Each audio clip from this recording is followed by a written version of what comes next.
Είμαι ο Ανδρέας και σήμερα κρατάω στα χέρια μου το ολοκαίνουργιο OnePlus Nord N10 Midnight Ice. Ολοκαίνουργιο για την Ελλάδα. Στο εξωτερικό έχει λίγο καιρό που η εταιρεία το έχει κάνει release. Η συγκεκριμένη έκδοση από την εταιρεία έχει 128 GB αποθηκευτικό χώρο και 6 GB RAM. Λοιπόν, μιλάμε για ένα από τα οικονομικότερα smartphones της αγοράς, το οποίο επίσης φέρει δίκτυο 5ης γενιάς, το λεγόμενο 5G. Η εταιρεία προσπάθησε λοιπόν να αλλάξει μερικά χαρακτηριστικά βασιζόμενη στο αρχικό μοντέλο και να φτιάξει δύο πιο προσιτά smartphones. Στο official store της OnePlus θα βρείτε το αρχικό μοντέλο στα 569 ευρώ, ενώ το N10 θα το βρείτε στα 350 και το N100 στα 199. Εγώ, ως πρώην κάτοχος OnePlus H, ένα από τα πρώτα μοντέλα της εταιρείας, θεωρώ πως αυτή είναι μια καλή κίνηση από την πλευρά της, έτσι. Απλά δεν πιστεύω ότι οι αλλαγές που έγιναν σε σύγκριση με το OnePlus Nord δικαιολογούν τη τιμή πώλησης. Και πάμε να δούμε. Τις βασικές αλλαγές θα τις δούμε στον επεξεργαστή και στην οθόνη. Συγκεκριμένα, φοράει τον Snapdragon 690, χωρίς όμως να σημαίνει ότι έχει τρελές διαφορές με τον 765G που φοράει τον Nord.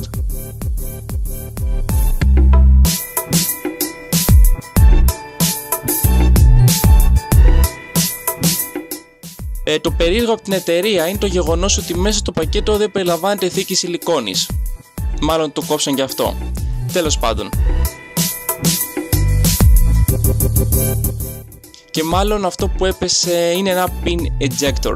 Βλέπουμε επίσης τα κλασικά: οδηγός γρήγορης εκκίνησης, οδηγίες ασφαλείας και τη μέγιστη τιμή αγοράς. Τέλος, έχουμε έναν ταχυφορτιστή των 30W, για τον οποίο έχω διαβάσει ότι φορτίζει τα 0% σε περίπου 35 λεπτά. Και τώρα πάμε να δούμε τη συσκευή μας.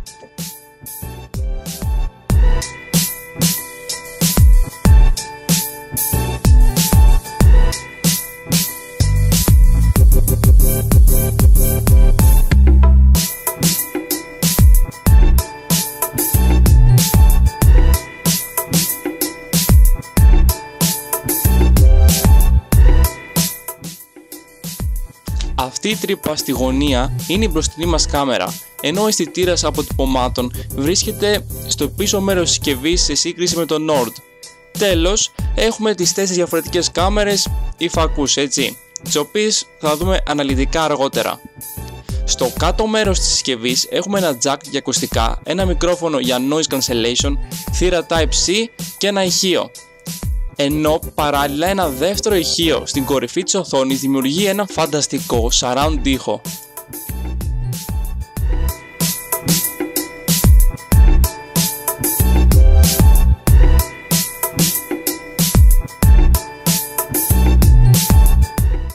Λοιπόν, πάμε να ανοίξουμε το κινητό και να προσπεράσουμε γρήγορα τον οδηγό εκκίνησης.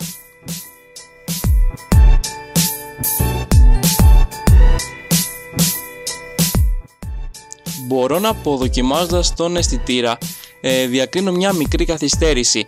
Βασικά, αν δεν τοποθετήσει το δάχτυλο ακριβώς στο σημείο του αισθητήρα, ο ίδιος αισθητήρας δεν το αναγνωρίζει. Γενικά όμως έχει μια πολύ smooth αίσθηση το κινητό, όλα πάνε άψογα και πολύ γρήγορα, όλα ρέουν, στην κυριολεξία είναι πολύ γρήγορο το κινητό.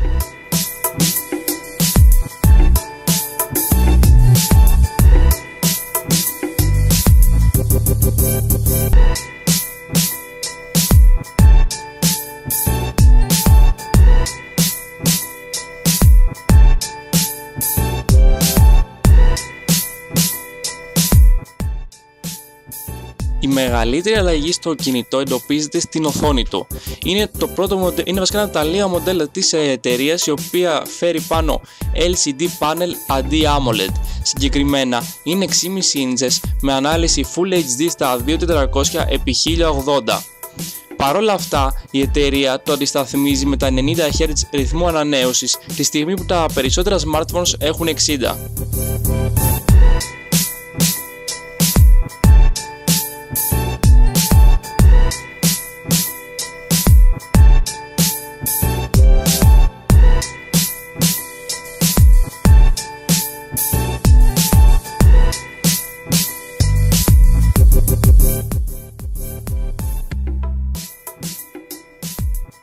Όσον αφορά το κομμάτι του λογισμικού, βλέπουμε την τελευταία αναβάθμιση του Oxygen OS 10.5 και το λογισμικό γενικά Android 10, έτσι. Έχω ακούσει ότι δεν ξέρω αν θα πάρει το 11, γενικά θα πάρει μια μεγάλη αναβάθμιση και μετά δεν ξέρω τι θα γίνει με το κινητό.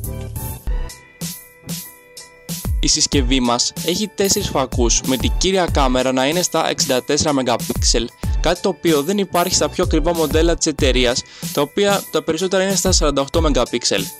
Συγκεκριμένα το F, δηλαδή το διάφραγμα, είναι στο 1,79, το οποίο συνιστώ είναι ιδανικό για νυχτερινές φωτογραφίες. Δεν έχουμε όμως optical stabilization. Ο ευρυγόνιος φακός είναι στα 8 MP, ενώ ο μάκρο είναι στα 2 MP.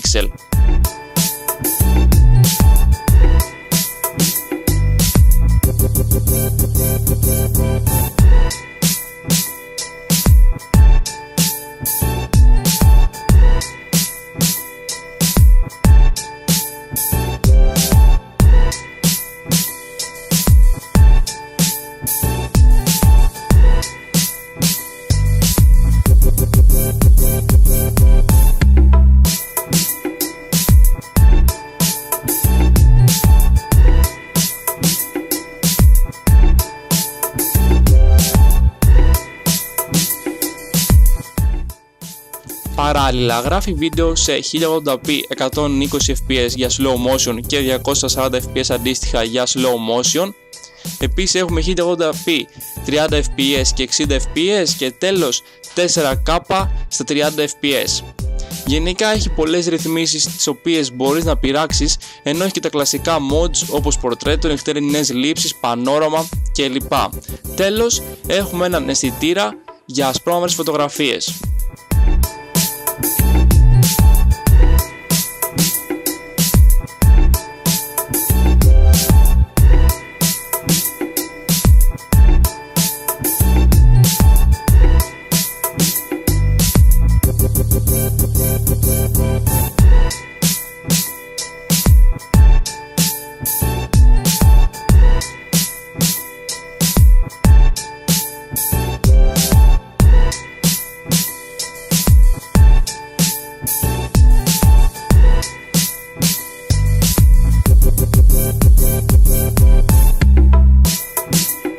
Τώρα πάμε να δούμε και μερικά benchmark.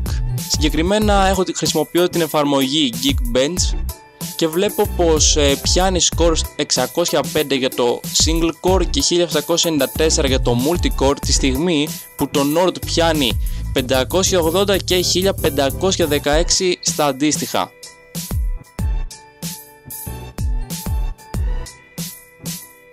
Τελειώνοντας, θέλω να πω πως πιστεύω δηλαδή πως είναι μια πολύ δυνατή συσκευή, απλά δεν ξέρω κατά πόσο αξίζει τα 350 ευρώ. Έχω την εντύπωση πως στην τιμή των 2.20 με 2.50 θα ήταν μια ιδανική συσκευή, έτσι, μια ιδανική επιλογή.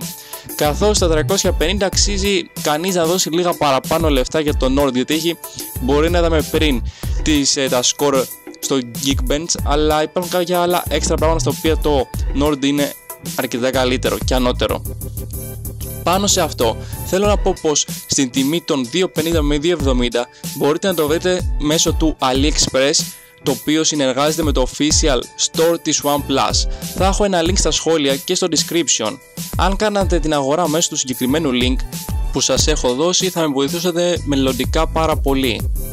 Αυτά λοιπόν από μένα. Αφήστε μου τα σχόλιά σας σχετικά με το κινητό, αν θα το πάρετε, τι σκέφτεστε, αν πιστεύετε πως το Nord είναι καλύτερο ή αν στα 200 με 250 ή στα 350 ευρώ αντίστοιχα υπάρχει κάποιο άλλο κινητό το οποίο μπορεί να το κοντάρει στα ίσια. Και μέχρι την επόμενη φορά, I will back.